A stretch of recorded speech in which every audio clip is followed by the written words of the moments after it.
Saudara-saudariku yang terkasih, salam sehat dan sukacita selalu, berkah dalam. Sudah kita memberi senyum hari ini, Kamis 6 Februari 2025. Gereja memperingati Santo Paulus Miki dan kawan-kawan, imam dan martir. Kita awali permenungan kita hari ini dengan tanda kemenangan Kristus. Dalam nama Bapa dan Putra dan Roh Kudus. Amin.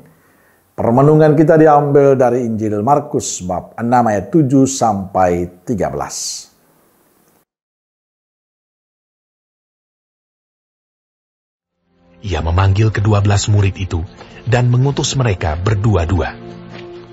Ia memberi mereka kuasa atas roh-roh jahat dan berpesan kepada mereka supaya jangan membawa apa-apa dalam perjalanan mereka kecuali tongkat, roti pun jangan, bekal pun jangan, uang dalam ikat pinggang pun jangan.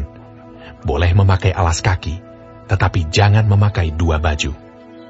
Katanya selanjutnya kepada mereka, "Kalau di suatu tempat kamu sudah diterima dalam suatu rumah, tinggallah di situ sampai kamu berangkat dari tempat itu.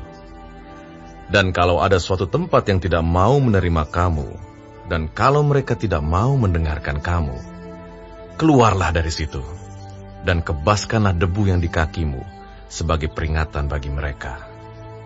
Lalu pergilah mereka memberitakan bahwa orang harus bertobat, dan mereka mengusir banyak setan, dan mengoles banyak orang sakit dengan minyak, dan menyembuhkan mereka.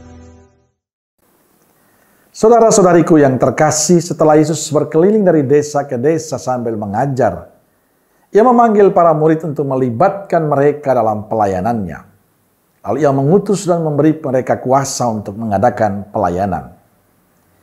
Dalam perutusan itu, Yesus juga menyampaikan syarat yang perlu dijalani oleh para muridnya, yakni untuk tidak membawa apapun kecuali tongkat.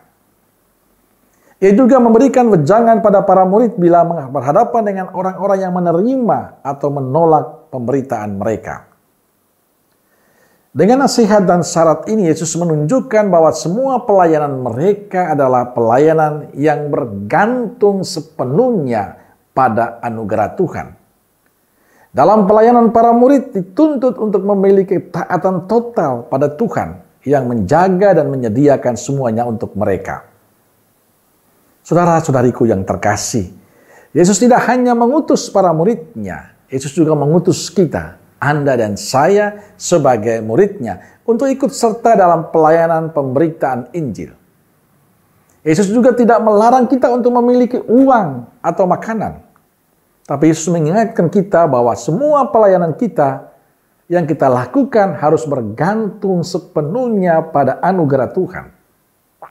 Bukan karena kemampuan kita, kepandaian kita, tapi bergantung pada kekuatan Tuhan, kemurahan Tuhan. Tidak hanya itu, kita diingatkan bahwa pelayanan yang kita lakukan apapun, sekecil apapun itu adalah pelayanan Yesus. Ia sedang melayani lewat kita. Dengan kesadaran ini, nanti kita tidak perlu kecewa saat ditolak. Tidak perlu sombong bila kita berhasil. Karena kita melakukan pelayanan Yesus. Karena itu mari kita sadari bahwa semua pelayanan kita, apapun itu, sebagai kesempatan Tuhan melibatkan kita. Maka hayatilah semua pelayanan kita sebagai anugerah dari Tuhan. Dan setiap pelayanan kita menjadi bagian dari pelayanan misi Yesus di tengah dunia. Karena itu ingat baik-baik. Semua pelayanan kita hendaknya bergantung pada Tuhan. Karena itu butuh kerendahan hati dan selalu mengandalkan Tuhan dalam setiap pelayanan dan perutusan kita. Amin. Semoga Allah yang Maha Kasih memberkati saudaraku sekalian, Bapa, Putra, dan Roh Kudus. Amin. Kalau Roh Kudus Nazaret, doakanlah kami. Amin. Berkah dalam.